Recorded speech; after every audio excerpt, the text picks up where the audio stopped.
ಎಲ್ಲರಿಗೂ ನಮಸ್ಕಾರ. ನಮ್ಮೆಲ್ಲರ ಪ್ರೀತಿಯ ಗುರುಗಳಾದಂತಹ ಬ್ರಹ್ಮರ್ಷಿ ಪಿತಾಮಹ ಡಾಕ್ಟರ್ ಸುಭಾಷ್ ಪತ್ರಿಜಿಯವರ ಪಾದ ಪದ್ಮಗಳಿಗೆ ಶಿರಸಾಷ್ಟಾಂಗ ನಮನಗಳನ್ನು ಸಲ್ಲಿಸುತ್ತಾ, ನಮ್ಮೆಲ್ಲರ ಪರಮ ಗುರುಗಳಾದಂತಹ ಸದಾನಂದ ಯೋಗಿಗಳ ಪಾದಾರ ಪದ್ಮಗಳಿಗೆ ಶಿರಸಾಷ್ಟಾಂಗ ನಮನಗಳನ್ನು ಸಲ್ಲಿಸುತ್ತಾ, ನಮ್ಮೆಲ್ಲರ ಶ್ರೀ ಗುರುಗಳಾದಂತಹ ಮಹಾವತಾರ್ ಬಾಬಾಜಿಯವರ ಪಾದ ಪದ್ಮಗಳಿಗೆ ಶಿರಸಾಷ್ಟಾಂಗ ನಮನಗಳನ್ನು ಸಲ್ಲಿಸುತ್ತಾ, ಈ ದಿನದ ಈ ಶಂಬಲ ಕುರಿತಾದಂತಹ ಅದ್ಭುತ ಮಾಹಿತಿಗಳನ್ನು ಏನು ನಾವು ಹಂಚಿಕೊಳ್ತಾ ಬರ್ತಿದ್ದೀವೋ ಅದರ ಮುಂದಿನ ಭಾಗವನ್ನು ನಾವು ನೋಡ್ತಾ ಹೋಗೋಣ. ಇದುವರೆಗೂ ನಾವು ತಿಳಿದುಕೊಂಡ್ವಿ, ನಮ್ಮನ್ನು ನಾವು ಸ್ವಚ್ಛಗೊಳಿಸ್ಕೊಳ್ತಾ ಹೋದ ಹಾಗೆ ನಮ್ಮ ಶರೀರಗಳು ಸ್ವಚ್ಛತಾ ಕ್ರಿಯೆಯಲ್ಲಿ ಪಾಲ್ಗೊಳ್ತಾ ಹೋಗುತ್ತೆ. ಇದರ ಜೊತೆಯಲ್ಲಿ ನಮ್ಮ ಒಳಗೆ ಅಡಗಿರುವಂತಹ ಅದ್ಭುತ ಶಕ್ತಿಯಾದ ಕುಂಡಲಿನಿ ಶಕ್ತಿ ಅನ್ನುವಂಥದ್ದು ಜಾಗೃತಿ ಆಗ್ತಾ ಹೋಗುತ್ತೆ. ಈ ಜಾಗೃತಿಯ ಸಂದರ್ಭದಲ್ಲಿ ನಮ್ಮ ಒಳಗಡೆ ಸಮುದ್ರ ಮಂಥನದ ರೀತಿಯಲ್ಲಿ ಮಥನ ಅನ್ನುವಂಥದ್ದು ನಡೀತಾ ಹೋಗುತ್ತೆ. ಈ ಮಥನ ಕ್ರಿಯೆ ನಡೀತಾ ನಮ್ಮ 3 ಚಕ್ರಗಳು ಕೂಡ ಆಕ್ಟಿವೇಶನ್ ಆಗುತ್ತೆ. ಈ ಆಕ್ಟಿವೇಶನ್ ಆದಂತಹ ಚಕ್ರಗಳ ಮುಂದಿನ ಭಾಗವಾಗಿ ಇವತ್ತು ನಾವು ಅನಾಹತ ಚಕ್ರದಲ್ಲಿ ಏನೆಲ್ಲ ಬದಲಾವಣೆಗಳು ಉಂಟಾಗ್ತೆ ಅನ್ನೋದನ್ನು ನೋಡ್ತಾ ಹೋಗೋಣ. ಅನಾಹತ ಚಕ್ರಕ್ಕೆ ನಮ್ಮ ಈ ಶಕ್ತಿಯ ಪ್ರವೇಶ ಆಯಿತು. ಮೊದಲಿಗೆ ನಾನು ಹೇಳೋದಕ್ಕೆ ಇಷ್ಟಪಡ್ತೀನಿ, ನಮ್ಮ ಇಡ ಪಿಂಗಳ ನಾಡಿಗಳ ಮುಖಾಂತರ ಈ ಕುಂಡಲಿನಿ ಶಕ್ತಿ ಅನ್ನುವಂಥದ್ದು ರೈಸ್ ಆಗಿ ಅವೆರಡು ನಾಡಿಗಳ ಮುಖಾಂತರ ಹರಿತಾ ಹೋಗುತ್ತೆ.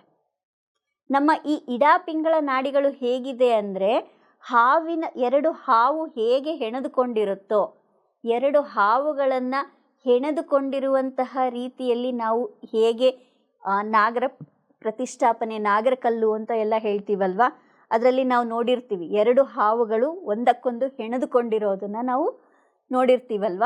ಅದೇ ರೀತಿಯಲ್ಲಿ ನಮ್ಮ ಇಡ ಪಿಂಗಳ ನಾಡಿಗಳು ಕೂಡ ಒಂದಕ್ಕೊಂದು ಹೆಣೆದುಕೊಂಡು ಆಜ್ಞಾಚಕ್ರದವರೆಗೂ ತನ್ನನ್ನು ತಾನು ಬೆಳೆಸ್ಕೊಂಡು ಹೋಗಿರುತ್ತೆ. ಅಂದರೆ ಆಜ್ಞಾಚಕ್ರದ ತನಕ ನಮ್ಮ ಇಡ ಪಿಂಗಳ ನಾಡಿಗಳು ಒಂದಕ್ಕೊಂದು ಹೆಣೆದುಕೊಂಡಿರುತ್ತೆ. ಹೀಗೆ ಹೆಣೆದುಕೊಂಡು ಹೋಗ್ತಾ ಇರುವಂತಹ ಎನರ್ಜೀಸ್ ಇಡ ಪಿಂಗಳ ನಾಡಿಯಲ್ಲಿ ನಮ್ಮ ಕುಂಡಲಿನಿ ಶಕ್ತಿ ಅನ್ನುವಂಥದ್ದು ತನ್ನಷ್ಟಕ್ಕೆ ತಾನು ರೈಸ್ ಆಗ್ತಾ ಹರಿದು ಅನಾಹತ ಚಕ್ರವನ್ನು ತಲುಪುತ್ತೆ. ಅನಾಹತ ಚಕ್ರವನ್ನು ತಲುಪಿದಾಗ ಏನಾಗುತ್ತೆ, ಅನಾಹತ ಚಕ್ರ ಮತ್ತು ವಿಶುದ್ಧ ಚಕ್ರವನ್ನು ಏನು ಹೇಳ್ತೀವಿ ಅಂದರೆ ವಿಷ್ಣುವಿನ ಸ್ಥಾನ ಅಂತ ಹೇಳ್ತಾರೆ. ಈ ಮೂಲಾಧಾರ, ಸ್ವಾಧಿಷ್ಠಾನ, ಮಣಿಪುರ, ಈ 3 ಚಕ್ರಗಳು ಏನಿದೆ ಬ್ರಹ್ಮಸ್ಥಾನ ಅಂತ ಹೇಳ್ತಾರೆ. ಇದರ ಮುಂದಿನ ಸ್ಥಾನವಾದಂತಹ ಅನಾಹತ ಚಕ್ರ ಮತ್ತು ವಿಶುದ್ಧ ಚಕ್ರವನ್ನು ವಿಷ್ಣು ಸ್ಥಾನ ಅಂತ ಹೇಳ್ತಾರೆ. ನಾವು ಮುಂಚಿಂದ ಕೇಳ್ಕೊಂಡು ಬಂದಿರೋ ಹಾಗೆ ಬ್ರಹ್ಮ ಅಂದರೆ ಸೃಷ್ಟಿ, ವಿಷ್ಣು ಅಂದರೆ ಸೃಷ್ಟಿಯಾದಂತಹ ಕ್ರಿಯೆಗಳನ್ನು ಸರಿದೂಗಿಸುವಂತಹ ಸೃಷ್ಟಿ ಸ್ಥಿತಿ ಅಂತ ಹೇಳ್ತಾರೆ. ಸ್ಥಿತಿಯಲ್ಲಿ ಇಡುವಂತಹ ಪ್ರಕ್ರಿಯೆಯಲ್ಲಿ ನಮ್ಮನ್ನು ನಾವು ತೊಡಗಿಸ್ಕೊಳ್ತೀವಿ. ಈ ಅನಾಹತ ಚಕ್ರಕ್ಕೆ ಬಂದಂತಹ ಎನರ್ಜಿ ಏನಿದೆ, ಸ್ಥಿತಿಯನ್ನು ಕಾಪಾಡುವಂತಹ ಎನರ್ಜೀಸ್. ಅಂದರೆ ಎಂತಹ ಸ್ಥಿತಿ? ಇಲ್ಲಿ ಕೆಳಗಡೆಯ ಚಕ್ರದಲ್ಲಿ ನಾವು ಏನು ಮಾಡ್ಕೊಳ್ತಾ ಬಂದ್ವಿ, ನಮ್ಮ ಪುರುಷ ತತ್ವ ಸ್ತ್ರೀ ತತ್ವವನ್ನು ಬ್ಯಾಲೆನ್ಸ್ ಮಾಡೋದು ಹೇಗೆ ಅನ್ನೋದನ್ನು ತಿಳ್ಕೊಳ್ತಾ ಬಂದಾಗ ಏನಾಯಿತು, ಎರಡನ್ನು ಸಮಾನಾಂತರವಾಗಿ ಅದನ್ನು ಬಳಸುವಂತಹ ಸಾಮರ್ಥ್ಯ ನಮ್ಮಲ್ಲಿ ಉಂಟಾಗತ್ತೆ. ಯಾವಾಗ ಈ ಸಾಮರ್ಥ್ಯ ನಮ್ಮಲ್ಲಿ ಬೆಳೆಯುತ್ತೋ ಆಟೋಮೆಟಿಕ್ಕಾಗಿ ಎಲ್ಲದರ ಮೇಲೆ ಪ್ರೇಮ ಭಾವ ಅನ್ನುವಂತಹದ್ದು ನಮ್ಮಲ್ಲಿ ಜಾಗೃತಿ ಆಗತ್ತೆ. ಅನಾಹತ ಚಕ್ರ ಅಂದ್ರೇನೆ ಪ್ರೇಮದ ಚಕ್ರ ಅಂತ ಹೇಳ್ತಾರೆ. ನಾವು ಲವ್ ಸಿಂಬಲ್ ಅಂತ ಹೇಳಿದ ತಕ್ಷಣ ಏನು ಹೇಳ್ತಾರೆ, ಎಲ್ಲರೂ ಹಾರ್ಟ್ ಶೇಪೇ ತೋರಿಸ್ತಾರೆ. ಯಾಕೆ ಹಾರ್ಟ್ ಶೇಪೇ ತೋರಿಸ್ಬೇಕು? ಯಾಕೆ ಅಂತಂದರೆ ಬೇರೆ ಯಾವ್ದಾರ ತೋರಿಸ್ಬೋದಿತ್ತಲ್ಲ, ಕಿಡ್ನಿ ಇದೆ, ಲಿವರ್ ಇದೆ, ಲಂಗ್ಸ್ ಇದೆ, ಆದರೆ ಎಲ್ಲವನ್ನ ಬಿಟ್ಟು ನಾವು ಹಾರ್ಟ್ ಶೇಪನ್ನೇ ತೋರಿಸ್ತೀವಿ. ಯಾಕೆ ಅಂದರೆ ನಮ್ಮ ಅನಾಹತ ಚಕ್ರದಲ್ಲಿ ಪ್ರೇಮದ ತರಂಗಗಳು ಜಾಗೃತಿ ಆಗುವಂಥದ್ದು ನಮ್ಮ ಹೃದಯ ಚಕ್ರದಲ್ಲಿ. ನಮ್ಮ ಹೃದಯ ಚಕ್ರದಲ್ಲಿ ಅಪಾರವಾದ ಪ್ರೀತಿಯ ಪ್ರಕಂಪನಗಳು ಹರಡೋದಕ್ಕೆ ಪ್ರಾರಂಭ ಆಗತ್ತೆ. ಯಾವಾಗ ಈ ಪ್ರೀತಿಯ ಪ್ರಕಂಪನಗಳನ್ನು ನಾವು ಸರಿ, ಮತ್ತೆ ಅಲ್ಲೂ ಕೂಡ ನಾವು ಅವೇರ್ನೆಸ್ನಿಂದ ಸರಿ ಮಾಡ್ಕೋತಾನೆ ಇರಬೇಕು. ಅವೇರ್ನೆಸ್ ಅನ್ನುವಂಥದ್ದು ಎಲ್ಲೂ ಕಳ್ಕೊಬಾರ್ದು ನಾವು. ಯಾವಾಗ ಅವೇರ್ನೆಸ್ನಿಂದ ಇದನ್ನು ಗಮನಿಸ್ಕೊಳ್ತಾ ಹೋಗ್ತೀವೋ, ಅನಾಹತ ಚಕ್ರದಲ್ಲಿ ಏನೆಲ್ಲ ಬದಲಾವಣೆ ಆಗ್ತಿದೆ ಅನ್ನೋದನ್ನು ಗಮನಿಸಿಕೊಂಡಾಗ ನಮ್ಮ ಒಳಗಡೆ ಇರುವಂತಹ ಪ್ರೇಮ ತತ್ವ ಯಾವುದೇ ಒಂದು ಕಂಡೀಷನ್ ಇಲ್ದಲೆ ಹರಿಯೋದಕ್ಕೆ ಬಿಡಬೇಕು. ಇವ್ರು ಅಂಥವ್ರು, ಇವರು ಇಂಥವ್ರು, ಯಾವ ಜಡ್ಜ್ಮೆಂಟ್ ಇರಬಾರ್ದು. ಆ ಜಡ್ಜ್ಮೆಂಟ್ಗಳನ್ನೆಲ್ಲ ನಾವು ಅವೇರ್ನೆಸ್ನಿಂದ ತೆಗೆದು ಹಾಕ್ತಾ ಬರಬೇಕು. ಅವೇರ್ನೆಸ್ನಿಂದ ಆ ಜಡ್ಜ್ಮೆಂಟ್ಗಳನ್ನು ಯಾವಾಗ ತೆಗೆದು ಹಾಕ್ತೀವಿ, ನಮ್ಮ ಒಳಗಡೆ ಅನ್ಕಂಡೀಷನಲ್ ಆಗಿ ಯಾವುದೇ ನಿರ್ಬಂಧ ಇರೋದಿಲ್ಲ, ಅದ್ಭುತವಾದ ಪ್ರೇಮ ಎಲ್ಲರಲ್ಲಿ ಹಂಚೋದಕ್ಕೆ ನಾವು ಪ್ರಾರಂಭ ಮಾಡ್ತೀವಿ. ಎಲ್ಲರ ಜೊತೆಯಲ್ಲಿ ಈ ಪ್ರೇಮವನ್ನು ಹಂಚುತ್ತಾ ಹಂಚುತ್ತಾ ನಾವು ವಿಶುದ್ಧ ಚಕ್ರಕ್ಕೆ ಬರ್ತೀವಿ. ವಿಶುದ್ಧ ಚಕ್ರ ಅಂದರೇನೆ ಯಾರ ಜ್ಞಾಪಕ ಬರುತ್ತೆ ನಮಗೆ ಅಂದರೆ ನೀಲಕಂಠನ ಜ್ಞಾಪಕ ಬರುತ್ತೆ. ಯಾಕೆ ಅಂದರೆ ಹಾಲಾಹಲ ಉತ್ಪತ್ತಿ ಆದ ತಕ್ಷಣ ಅದನ್ನು ತಡೆಯೋದಕ್ಕಾಗಿ ಶಿವ ಆ ಹಾಲಾಹಲವನ್ನು ಸ್ವೀಕರಿಸ್ದ.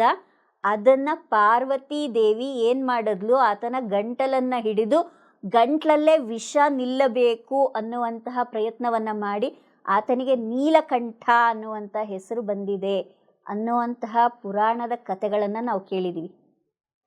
ಏನು ಇದರ ಅರ್ಥ ಅಂದರೆ, ಏನೆಲ್ಲ ಹಾಲಾಹಲ ನಮ್ಮ ಕುಂಡಲಿನಿ ಶಕ್ತಿಯ ಜಾಗೃತಿ ಆಗುವಾಗ ಮೂಡುತ್ತೋ ಆ ಹಾಲಾಹಲವನ್ನೆಲ್ಲ ಕೂಡ ನಾವು ವಿಶುದ್ಧ ಚಕ್ರದಲ್ಲಿಯೇ ಅದನ್ನು ಬ್ಯಾಲೆನ್ಸ್ ಮಾಡಿ ಅದನ್ನು ಕ್ಲಿಯರ್ ಮಾಡ್ಕೋಬೇಕು. ಅಲ್ಲಿಂದ ಮೇಲಕ್ಕಾಗಲಿ ಅಥವಾ ಅಲ್ಲಿಂದ ಕೆಳಗಡೆ ಆಗಲಿ ಅದನ್ನು ಆ ಹಾಲಾಹಲವನ್ನು ಹರಿಯೋದಕ್ಕೆ ಬಿಡಬಾರ್ದು ಅನ್ನುವಂತಹದ್ದು ಒಂದು ಅರ್ಥ. ಆದರೆ ಇನ್ನೊಂದು ಅರ್ಥದಲ್ಲಿ ನಾವು ನೋಡ್ತಾ ಹೋದರೆ ನಮ್ಮ ಶರೀರಕ್ಕೆ 2 ಭಾಗಗಳಿದೆ, ಒಂದು ರುಂಡ, ಒಂದು ಮುಂಡ. ರುಂಡ ಮತ್ತು ಮುಂಡವನ್ನು ಸೇರಿಸುವಂತಹ ಭಾಗ ಯಾವುದು ಅಂದರೆ ನಮ್ಮ ಕುತ್ತಿಗೆಯ ಭಾಗ. ನಮ್ಮ ಕುತ್ತಿಗೆಯ ಭಾಗದಲ್ಲೇ ಇರುವಂತಹದ್ದು ವಿಶುದ್ಧ ಚಕ್ರ. ಅಂದರೆ ಏನು, ನಮ್ಮ ಒಳಗಡೆ ಇರುವಂತಹ ಕುಂಡಲಿನಿ ಶಕ್ತಿ ಏನಿದೆ ಅದು ಜಾಗೃತಿ ಆಗಿದ್ದೆಲ್ಲಿ, ನಮ್ಮ ಮುಂಡದ ಭಾಗದಿಂದ, ನಮ್ಮ ಶರೀರದ ಭಾಗದಿಂದ. ಆದರೆ ತಲೆಯ ಭಾಗಕ್ಕೆ ಅದು ಹೋಗಬೇಕಂದ್ರೆ ನಮ್ಮ ತಲೆಯಲ್ಲಿ ಇರುವಂತಹ ಅದ್ಭುತವಾದ ಚೈತನ್ಯದ ಜೊತೆಯಲ್ಲಿ ಅದು ವಿಲೀನ ಆಗಬೇಕಂದ್ರೆ ವಿಶುದ್ಧ ಚಕ್ರದ ಮುಖಾಂತರವೇ ಹಾಯಬೇಕು. ಅಂದರೆ ಎರಡನ್ನ ಕನೆಕ್ಟ್ ಮಾಡ್ತಾ ಇರುವಂತಹ ವಿಶೇಷವಾದ ಚಕ್ರ ವಿಶುದ್ಧ ಚಕ್ರ. ಅದಕ್ಕಾಗಿಯೇ ವಿಶುದ್ಧ ಚಕ್ರಕ್ಕೆ ಬಂದಾಗ ನಮ್ಮ ಮಾತಿನ ಮೇಲೆ ನಾವು ತುಂಬ ತುಂಬ ತುಂಬ ಅವಗಾಹನೆಯನ್ನು ತಿಳ್ಕೋಬೇಕು. ಆಡಿದಂತೆ ನಡೆ, ನಡೆದಂತೆ ನಡಿ ಅಂತ, ನುಡಿದಂತೆ ನಡೆ ಅಂತ ಹೇಳ್ತಾರೆ. ಅಂದರೆ ಏನು ಹೇಳ್ತಿದ್ದೀವೋ ಹಾಗೆ ನಾವಿರಬೇಕು, ಹೇಗಿರ್ತಿದ್ದೀವೋ ಹಾಗೆ ಮಾತಾಡಬೇಕು. ಎರಡನ್ನ ಕೂಡ ನಾವು ಬ್ಯಾಲೆನ್ಸ್ ಮಾಡ್ಕೋಬೇಕಿಲ್ಲಿ.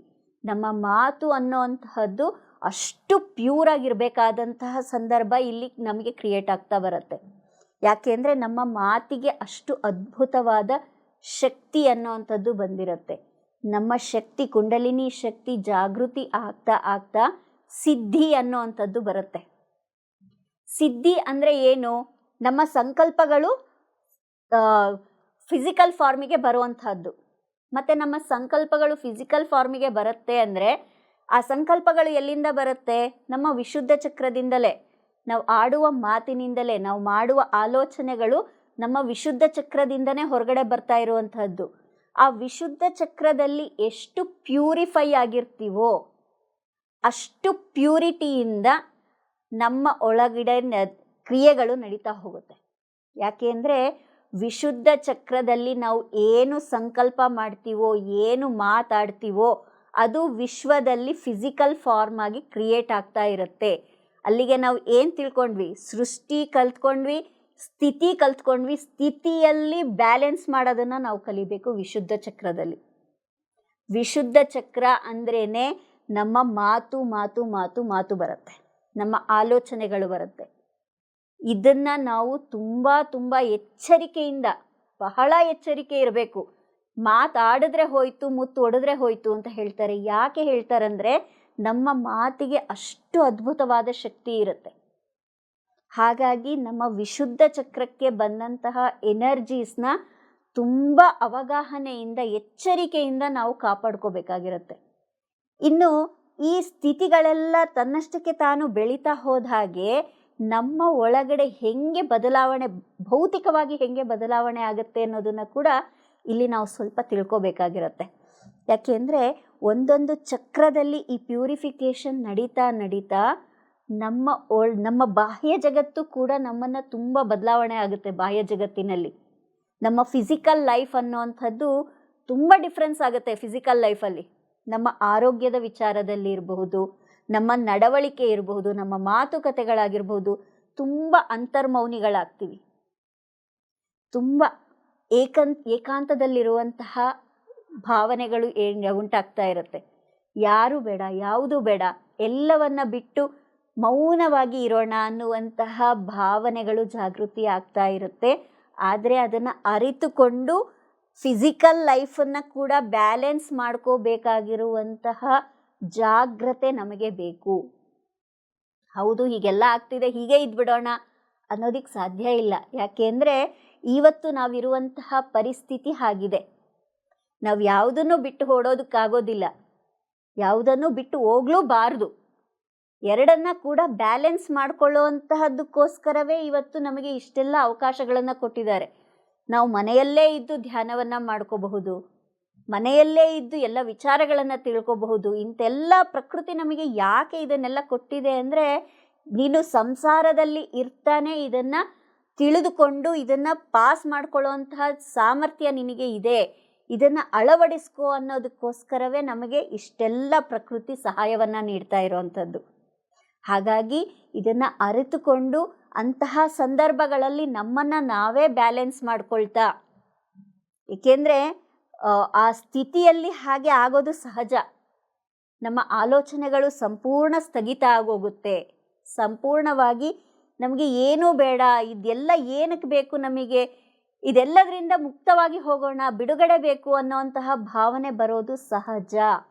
ಆದರೆ ಹಾಗೆ ಇರೋದಕ್ಕೆ ಸಾಧ್ಯ ಇಲ್ಲದೇ ಇರೋದ್ರಿಂದ ಬ್ಯಾಲೆನ್ಸ್ ಮಾಡಿಕೊಳ್ಳುವಂತಹ ಸಾಮರ್ಥ್ಯವನ್ನು ನಾವು ಬೆಳೆಸ್ಕೋಬೇಕು. ಎರಡನ್ನ ಕೂಡ, ಫಿಸಿಕಲ್ ಲೈಫ್ ಮತ್ತು ಸ್ಪಿರಿಚುವಲ್ ಲೈಫ್ ಎರಡೂ ಕೂಡ ಇಂಪಾರ್ಟೆಂಟ್ ಆಗಿರೋದ್ರಿಂದ ನಾವು ಅದನ್ನು ಬ್ಯಾಲೆನ್ಸ್ ಮಾಡಿಕೊಳ್ಳುವಂತಹ ಬುದ್ಧಿವಂತಿಕೆಯನ್ನು ಕೂಡ ನಾವು ಬೆಳೆಸ್ಕೊಳ್ಬೇಕು. ಇನ್ನು ವಿಶುದ್ಧ ಚಕ್ರದಿಂದ ಇನ್ನೂ ಜಾಗೃತಿಯಾದಂತಹ ಶಕ್ತಿ ಏನಿದೆ, ನಮ್ಮ ಆಜ್ಞಾಚಕ್ರಕ್ಕೆ ಬರುತ್ತೆ. ನಮ್ಮ ಆಜ್ಞಾಚಕ್ರಕ್ಕೆ ಬಂದಾಗ ಈ ಶಕ್ತಿ ನಮ್ಮ ಒಳಗಡೆ ಅದ್ಭುತ ಪ್ರಪಂಚವನ್ನೇ ಸೃಷ್ಟಿಸುವಂಥ ಅದ್ಭುತ ಶಕ್ತಿ ಇದು. ಸ್ವಪ್ನ, ಜಾಗೃತ್, ಸ್ವಪ್ನ, ಸುಷುಪ್ತ ಅಂತ ಹೇಳ್ತಾರೆ. ಏನು ಇದು ಜಾಗೃತ್, ಸ್ವಪ್ನ, ಸುಷುಪ್ತ ಅಂತಂದರೆ 3 ಅವಸ್ಥೆಗಳಿದು. ಜಾಗೃತರಾಗಿ ಅಂದರೆ ಎಚ್ಚರವಾಗಿರುವಾಗ, ಸ್ವಪ್ನ ಅಂದರೆ ಕನಸುಗಳು, ಕನಸಿನಲ್ಲಿ ಕೂಡ ಜಾಗೃತಿಯನ್ನು ಹೊಂದಿರುವಂತಹದ್ದು. ಸುಷುಪ್ತ ಅಂದರೆ ನಮ್ಮ ಸಂಪೂರ್ಣವಾದ ಅವೇರ್ನೆಸ್ಸೇ ಇಲ್ಲದೆ ಇರುವಂತಹ, ಅಂದರೆ ಇದಕ್ಕೆ ಇನ್ನೂ ಹೇಳಬೇಕಂದ್ರೆ ನಮ್ಮ ಫಿಸಿಕಲ್ ಲೈಫ್, ಮೆಂಟಲ್ ಲೈಫ್ ಮತ್ತು ಸ್ಪಿರಿಚುವಲ್ ಲೈಫ್, ಹೀಗೆ ನಾವು ಹೇಳ್ಕೊಬೋದು. ಇದನ್ನು ಫಿಸಿಕಲ್ ಲೈಫನ್ನು ಜಾಗೃತಿಯಲ್ಲಿ ನಾವು ಮಾಡ್ತೀವಿ. ಸ್ವಪ್ನ ಸ್ಥಿತಿಯಲ್ಲಿ ಏನಾಗುತ್ತೆ, ನಮ್ಮ ಮನಸ್ಸು ಮಾತ್ರ ಇರುತ್ತೆ. ಇನ್ನೂ ಮೀರಿ ನಮ್ಮ ಆತ್ಮಸ್ಥಿತಿಯಲ್ಲಿ, ಇದು ಸುಷುಪ್ತ ಅಂತಂದರೆ. ಈ 3 ಅವಸ್ಥೆಗಳಲ್ಲಿ ಕೂಡ ಶಕ್ತಿ ಅನ್ನೋವಂಥದ್ದು ಪ್ರವಾಹ ಆಗ್ತಾ ಇರುತ್ತೆ. ಈ ಪ್ರವಾಹ ರೀತಿಯಲ್ಲಿ ಹರಿದು ಬರ್ತಾ ಇರುವಂತಹ ಶಕ್ತಿ ಏನಿದೆ, ಆಜ್ಞಾಚಕ್ರಕ್ಕೆ ತಲುಪಿದಾಗ ಇಡೀ ಸಮಸ್ತ ವಿಶ್ವವನ್ನು ನೋಡುವಂತಹ ಅದ್ಭುತ ಚೈತನ್ಯ ನಮ್ಮಲ್ಲಿ ಜಾಗೃತಿ ಆಗುತ್ತೆ. ಹೇಗೆ ಹೊರಗಡೆ ವಿಶ್ವ ಇದೆಯೋ ಅದೇ ರೀತಿ ನನ್ನ ಆಂತರಂಗಿಕ ವಿಶ್ವ ಕೂಡ ಇದೆ. ನನ್ನ ಅಂತರಂಗದಲ್ಲಿ ಕೂಡ ನಡೀತಾ ಇರುವಂತಹ ಒಂದೊಂದು ಪ್ರಕ್ರಿಯೆಗಳು ಕೂಡ ವಿಶ್ವದ ಕ್ರಿಯೆಗಳಿಗೆ ಸಮಾನವಾಗಿರುವಂತಹದ್ದು ಅನ್ನುವಂತಹ ಅವಗಾಹನೆ ನಮ್ಮ ಒಳಗೆ ಬೆಳೀತಾ ಹೋಗುತ್ತೆ. ಎಷ್ಟು ಅದ್ಭುತವಾದ ಪ್ರಕ್ರಿಯೆಗಳು ಆಗ್ತಾ ಹೋಗುತ್ತೆ ಅಂದರೆ, ಆದರೆ ಬ್ಯಾಲೆನ್ಸ್ ಮಾಡೋದನ್ನು ಮಾತ್ರ ದಯವಿಟ್ಟು ಅರ್ಥ ಮಾಡಿಕೊಳ್ಳೇಬೇಕು ಇಲ್ಲಿ ಪ್ರತಿಯೊಬ್ಬರೂ ಕೂಡ. ಆಜ್ಞಾಚಕ್ರಕ್ಕೆ ಆ ಶಕ್ತಿ ಬಂದಿದೆ ಅಂದಾಗ ಅಲ್ಲಿ ಅದು ನಿಲ್ಲುವಂತಹದ್ದಲ್ಲ. ಆಜ್ಞಾಚಕ್ರಕ್ಕೆ ತಲುಪ್ತು ಅಂದಿದ ತಕ್ಷಣ ಇನ್ನು ನೆಕ್ಸ್ಟ್ ಏನು ಅನ್ನೋದಾಗುತ್ತೆ. ಆದರೆ ಇಲ್ಲಿ ಇನ್ನೂ ಮುಂದೆ ಇದೆ. ಆ ಆಜ್ಞಾಚಕ್ರವನ್ನು ತಲುಪಿದಂತಹ ಎನರ್ಜಿ ತನ್ನನ್ನು ತಾನು ವಿಶ್ವದಲ್ಲಿ ವಿಲೀನ ಮಾಡ್ಕೋಬೇಕು. ಅಂತರ್ವಿಶ್ವದಿಂದ ಬಾಹ್ಯ ವಿಶ್ವದ ಜೊತೆಯಲ್ಲಿ ಲಯವನ್ನು ಮಾಡ್ಕೋಬೇಕು. ಇದನ್ನೇ ಶಿವಸ್ಥಿತಿ ಅಂತ ಹೇಳೋವಂಥದ್ದು. ಬ್ರಹ್ಮಸ್ಥಿತಿಯನ್ನು ತಿಳ್ಕೊಂಡ್ವಿ, ಸೃಷ್ಟಿ ಮಾಡೋದನ್ನು ಕಲ್ತ್ಕೊಂಡ್ವಿ. ವಿಷ್ಣು ಸ್ಥಿತಿಯಲ್ಲಿ ಏನು ಮಾಡಿದ್ವಿ, ಬ್ಯಾಲೆನ್ಸ್ ಮಾಡೋದನ್ನು ಕಲ್ತ್ಕೊಂಡ್ವಿ. ಈಗ ಶಿವಸ್ಥಿತಿಗೆ ತಲುಪ್ತೀವಿ. ಆಜ್ಞಾಚಕ್ರದಿಂದ ಮೇಲೆ ಯಾವಾಗ ಆ ಕುಂಡಲಿನಿ ಶಕ್ತಿ ಜಾಗೃತಿ ಆಗ್ತಾ ಹೋಗುತ್ತೋ ಅಲ್ಲಿ ಎಲ್ಲವೂ ಏಕತ್ವ, ದ್ವಂದ್ವತ್ವ ಅನ್ನೋದೇ ಇಲ್ಲ. ನೀನು ಬೇರೆ, ನಾನು ಬೇರೆ, ಜಗತ್ತು ಬೇರೆ, ಭಗವಂತ ಬೇರೆ ಅನ್ನುವಂತಹ ಭಾವನೆಗಳಿಂದ ಮುಕ್ತರಾಗಿ ಸಮಸ್ತವೂ ನಾನೇ. ಇಲ್ಲಿ ನಾನು ಅನ್ನೋದು ಕೇವಲ ಚೈತನ್ಯವಷ್ಟೇ. ಇಲ್ಲಿ ನಾನು ಅನ್ನೋವಂಥದ್ದು ಕೇವಲ ಮನುಷ್ಯನ ಶರೀರವಲ್ಲ, ಕೇವಲ ಮನಸ್ಸಲ್ಲ, ಕೇವಲ ಬುದ್ಧಿವಂತಿಕೆ ಅಲ್ಲ. ಇವೆಲ್ಲವನ್ನ ಮೀರಿದಂತಹ ಚೈತನ್ಯ ಶಕ್ತಿಯೇ ನಾನು. ಅದು ಈ ವಿಶ್ವದ ಚೈತನ್ಯ ಶಕ್ತಿಯ ಜೊತೆಯಲ್ಲಿ ನನ್ನನ್ನು ನಾನು ಸಮರ್ಪಿಸಿಕೊಳ್ತಾ ಇದ್ದೀನಿ, ಲಯವಾಗಿ ಹೋಗ್ತಿದ್ದೀನಿ ಅನ್ನುವಂತಹ ಅವಗಾಹನೆ ಅಲ್ಲಿ ಬೆಳೀತಾ ಹೋಗುತ್ತೆ. ಇದನ್ನೇ ವೇದಗಳಲ್ಲಿ ಹೇಳಿರುವಂತಹದ್ದು ಘಟಾಕಾಶ ಚಿದಾಕಾಶದಲ್ಲಿ ಒಂದಾಗಿದೆ ಅಂತ ಹೇಳ್ತಾರೆ. ವೇದಗಳಲ್ಲಿ ಇದರ ಉಲ್ಲೇಖ ಇದೆ. ಘಟಾಕಾಶ ಚಿದಾಕಾಶದಲ್ಲಿ ಒಂದಾಗಿದೆ ಅಂದರೆ ಏನರ್ಥ ಅಂದರೆ, ಘಟಾಕಾಶ ಅಂತಂದರೆ ನಮ್ಮ ಒಳಗಡೆ ಇರುವಂತಹ ಕುಂಡಲಿನಿ ಶಕ್ತಿ. ಕುಂಡಲಿನಿ ಅಂದರೆ ಏನು? ಕುಂಡದಲ್ಲಿ ಇರುವಂತಹದ್ದು, ಅಂದರೆ ಒಂದು ಸೀಮಿತ ಪ್ರದೇಶದಲ್ಲಿ ಇರುವಂತಹದ್ದು.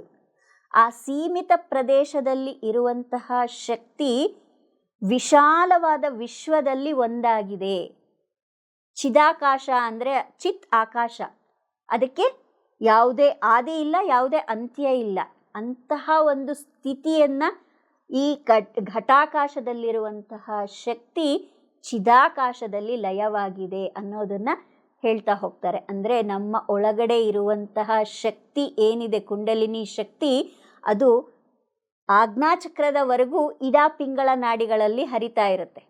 ಆದರೆ ಆಜ್ಞಾಚಕ್ರವನ್ನು ತಲುಪಿದ ನಂತರ ಆ ಶಕ್ತಿ ಮೂಲಾಧಾರದಿಂದ ಸಹಸ್ರಾರದವರೆಗೆ ಸುಷುಮ್ನ ನಾಡಿಯಲ್ಲಿ ಹರಿಯೋದಕ್ಕೆ ಪ್ರಾರಂಭ ಆಗುತ್ತೆ.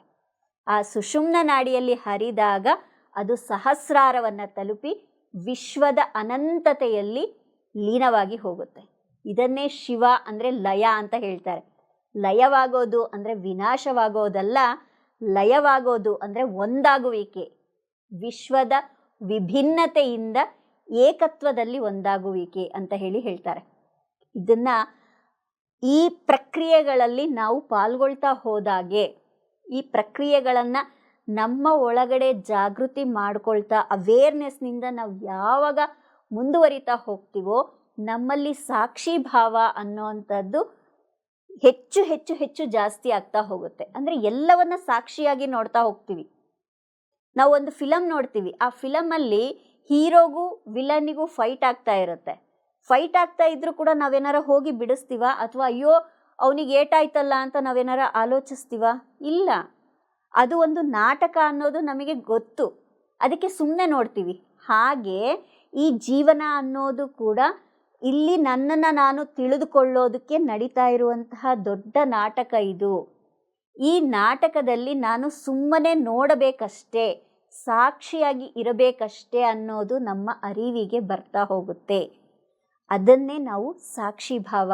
ಶಂಬಲಕ್ಕೆ ಸೇರಿಕೊಳ್ಳುವಂತಹ ಶಂಬಲದ ಮಾಸ್ಟರ್ಸ್ ಜೊತೆಯಲ್ಲಿ ಕನೆಕ್ಟ್ ಆಗೋದಕ್ಕೆ ಬೇಕಾಗಿರುವಂತಹ ಮೂರನೇ ಅರ್ಹತೆ ಏನಿದೆ, ಸಾಕ್ಷಿ ಭಾವ, ಇದರ ಅರಿವು ನಮಗೆ ಉಂಟಾಗ್ತಾ ಹೋಗುತ್ತೆ. ಇದನ್ನು ನಾವು ಈ ಮೂರನ್ನು ಕೂಡ ಯಾವಾಗ ಅಭ್ಯಾಸ ಮಾಡ್ತಾ ಹೋಗ್ತೀವೋ, ಈ ಮೂರನ್ನು ಕೂಡ ನಿರಂತರವಾಗಿ ನಮ್ಮ ಸ್ವಭಾವವನ್ನು ನಾವು ಮಾಡ್ಕೊಳ್ತೀವೋ, ನಮ್ಮ ಸ್ವರೂಪವನ್ನಾಗಿ ಅದನ್ನು ಮಾಡ್ಕೊಳ್ತೀವೋ, ಆಗ ಶಂಬಲದಲ್ಲಿ ಪ್ರವೇಶ ಪಡೆಯೋದಕ್ಕೆ ನಾವು ಅರ್ಹರಾಗ್ತೀವಿ. ಆ ಶಂಬಲಾದಲ್ಲಿ ನಾವು ಕೂಡ ಎಲ್ಲರಂತೆ ಅಲ್ಲಿ ಇರುವಂತಹ ಅನೇಕ ಮಾಸ್ಟರ್ಗಳಂತೆ ನಾವು ಕ್ರಿಯೆಗಳಲ್ಲಿ ಭಾಗವಹಿಸುವಂತಹ ಅರ್ಹತೆ ನಮಗೆ ಉಂಟಾಗತ್ತೆ ಅನ್ನುವಂತಹ ವಿಚಾರಗಳನ್ನು ನಿಮ್ಮ ಜೊತೆ ಹಂಚಿಕೊಳ್ತಾ, ಈ ಎಲ್ಲ ವಿಚಾರಗಳನ್ನು ಕೇವಲ ತಿಳಿಯೋದು ಮಾತ್ರವಲ್ಲ, ಇದನ್ನು ಸಾಧನೆಯಾಗಿ ಮಾಡಿಕೊಳ್ಳೋಣ. ಯಾಕೆಂದರೆ ನಾವು ಸಾಧಿಸಿದರೆ ಈ ಭೂಮಂಡಲ ಕೂಡ ತನ್ನ ಸಾಧನೆಯನ್ನು ಮಾಡುತ್ತೆ. ಇಲ್ಲಿ ನಮ್ಮ ಸಾಧನೆ ಅನ್ನೋದು ನಮಗೆ ಮಾತ್ರವಲ್ಲ, ಈ ವಿಶ್ವದ ಸಾಧನೆಯಾಗಿದೆ.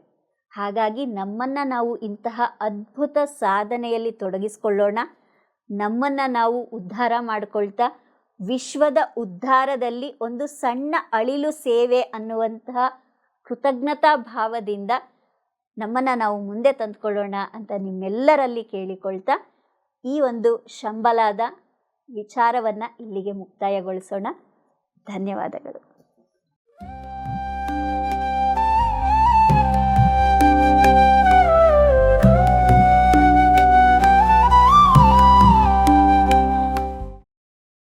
PMC ಕನ್ನಡ ಚಾನೆಲ್ ಅನ್ನು ಲೈಕ್ ಮಾಡಿ, ಶೇರ್ ಮಾಡಿ, ಸಬ್ಸ್ಕ್ರೈಬ್ ಮಾಡಿ ಮತ್ತು ಮಾಡಿಸಿ. ಎಲ್ಲರಿಗೂ ಧನ್ಯವಾದಗಳು.